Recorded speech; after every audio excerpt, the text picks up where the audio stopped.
আল্লাহ বলেছেন ফাইন্না মাল উসরি ইউসরা, কষ্টের পরেই আছে সুখ।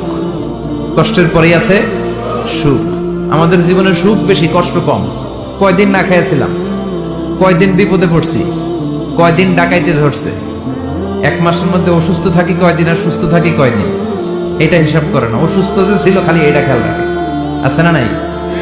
তার মানে ইন্না মাল উসরি ইউসরা, দুঃখের পরে আছে সুখ, মোটিভেশন, প্রাণটা আবার উদ্বেলিত হয়ে ওঠে। তাই তো আসলে তো দুঃখের পরে সুখ। এজন্য কষ্ট যখন পাবেন, অসুস্থ যখন হবেন, ওইখানেও আনন্দ করবেন, কারণ সামনে আরাম আসতেছে। সুবহানাল্লাহ পড়েন। মুমিনের হারাবার কিছু নাই, দুঃখ পাওয়ার কিছু নাই। মুমিন অসুস্থ হলে অসুস্থতার মাধ্যমে, তার রোগের মাধ্যমে তার গুনাহ ঝরে যায়, সে আল্লাহর কাছে প্রিয় হয়ে ওঠে। তা আমাদেরকে কেউ হারাইতে পারে? কথা বলেন, আমাদের কেউ ভয় দেখাইতে পারে? মোটিভেশনাল সূরা, সূরাতুল ইনশিরাহ আর সূরাতুদ দুহা, এখানে অনেক হিউজ মোটিভেশন আছে। যারা হতাশ, যাদের জীবন ভাল লাগে না, মরে যেতে মনে চায়, গার্লফ্রেন্ড গালি দিছে, আছে না নাই? আবার বয়ফ্রেন্ড গার্লফ্রেন্ডের গালি দিছে, এ ওড়না পেঁচায়া ফ্যানের মধ্যে ঝুলে আত্মহত্যা করে। কত বড় পাগল তুই, মরলি কেন? গালি দিছে তো কি হয়েছে? হ্যাঁ, বুঝতে চায় না, হতাশ হয়ে যায়। আর বয়স কম তো ইচড়ে পাকা, অল্পতে কাবু হয়ে যায়। এই সূরাগুলো পড়ে না। এখানে আশার বাণী আছে। আজকে আমি জানি কথা শোনাবো আপনাদেরকে, শুরুতে আগে সংক্ষেপে বলে দিই। এই সূরার মূল কথা হচ্ছে, মানে সেন্ট্রাল থিম বা সাবজেক্ট ম্যাটার, সূরাতুদ দুহার কেন্দ্রীয় আলোচ্য বিষয় হচ্ছে নিরাশ হবেন না, হতাশ হবেন না, হাল ছাড়বেন না, ভরসা রাখবেন কার উপর? মুমিনরা নিরাশ হয়, হতাশ হয়, হাল ছাড়ে নাকি ভরসা রাখে? কার উপর ভরসা? কার উপর? না নৌকার উপর? ধানের শীষ, নাঙ্গল, হাত পাখা, দাড়িপাল্লা, ভরসা থাকবে একজনের উপর। চিল্লায় বলেন, তিনি কে? Never be sad, never lose hope. Every time you feel like you cannot go on, you feel so lost that you are so alone. Don't despair and never lose hope, 'cause Allah is always by your side. Insha'Allah, Insha'Allah, Insha'Allah, you'll find your way. Insha'Allah, Insha'Allah, Insha'Allah, you'll find your way. Every time you feel like you cannot go on, you feel so lost that you are so alone. Don't despair and never lose hope, 'cause Allah is always by your side. Insha'Allah, Insha'Allah, Insha'Allah, you'll find a way. Insha'Allah, Insha'Allah, Insha'Allah, you'll find a way. ঠিক কি না? কি সুন্দর nasheed. Never lose hope, you will find your way. তুমি তোমার পথ খুঁজে পাবে। আমাদেরকে পথ দেখায় কে? আল্লাহ। এজন্য সূরাতুদ দুহার কেন্দ্রীয় আলোচ্য বিষয় হচ্ছে হতাশ হওয়া যাবে না, নিরাশ হওয়া যাবে না, হাল ছাড়া যাবে না, ভরসা রাখতে হবে একজনের উপর। চিৎকার করে বলেন, তিনি কে?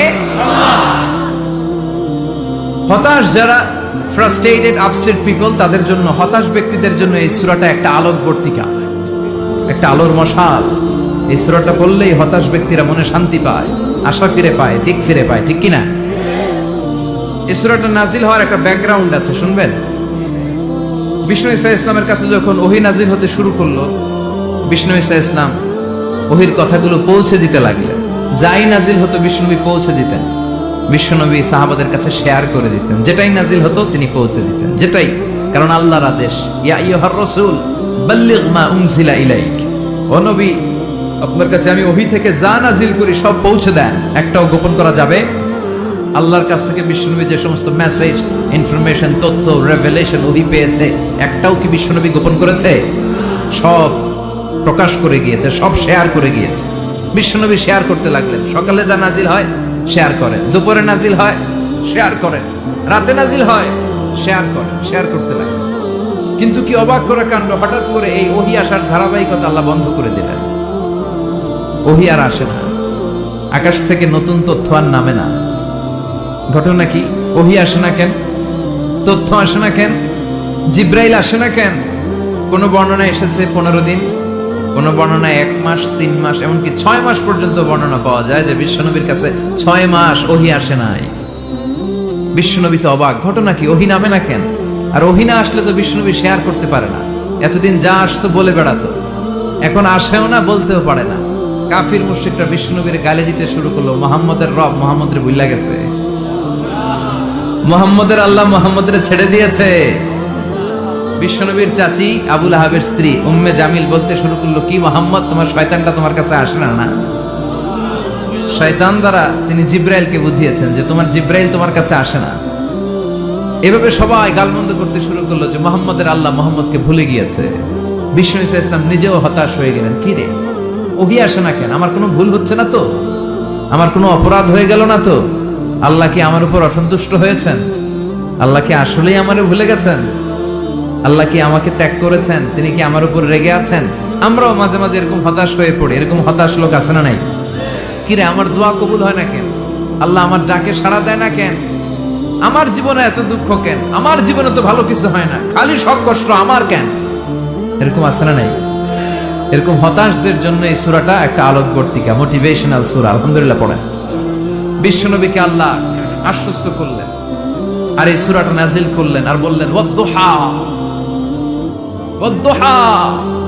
দুহা মানে আলো, দুহা মানে আলো, প্রভাতের সূর্য কিরণের শপথ। Look up, the sunlight, it's a very beautiful day out there. নবী হতাশ হবেন না, বেরোন, সকালের সূর্যটা কত সুন্দর, কি ঝলঝলে পৃথিবী, ফকফকে আর তকতকে, দেখলেই মনটা ভরে যায়, ঠিক কি না?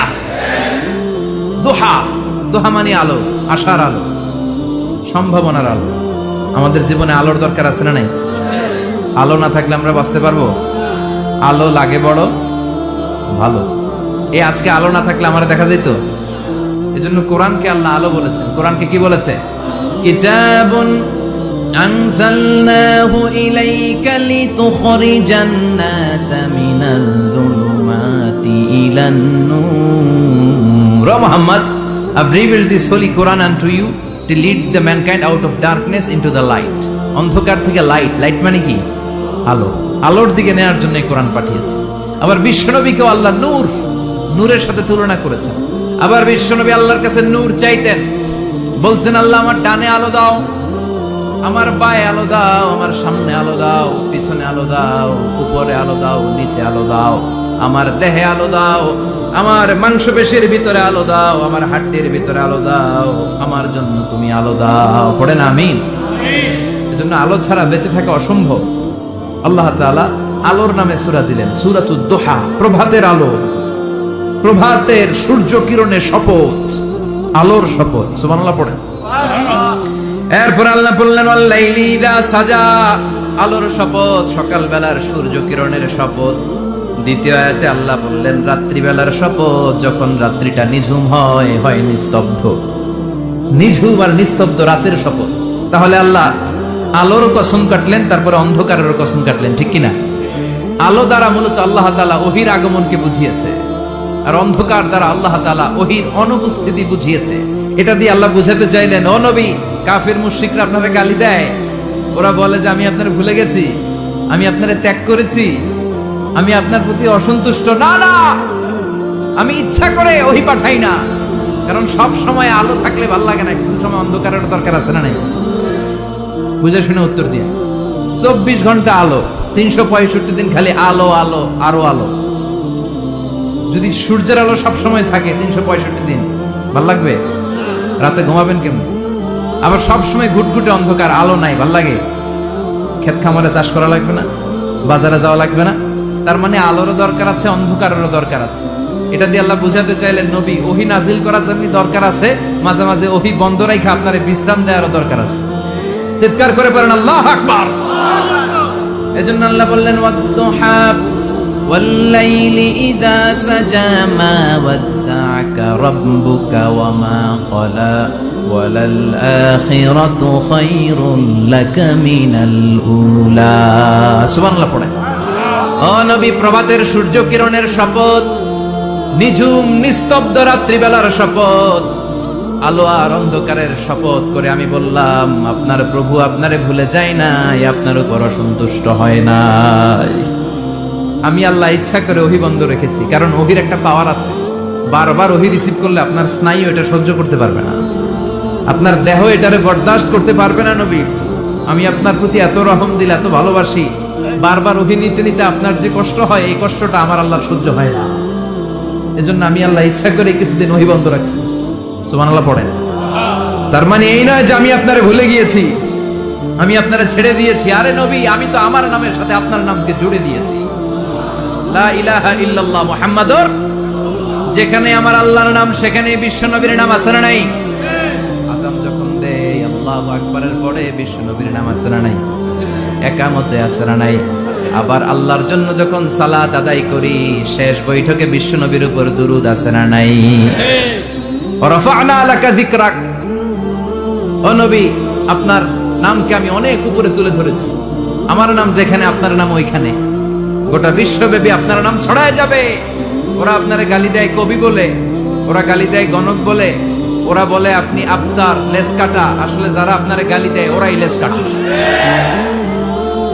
ওরা আপনারে বলে আপনি নির্বংশ, আপনার ছেলেগুলো বেঁচে নাই, মেয়ে বেঁচে আছে, আপনার নাম নেয়ার কেউ থাকবে না।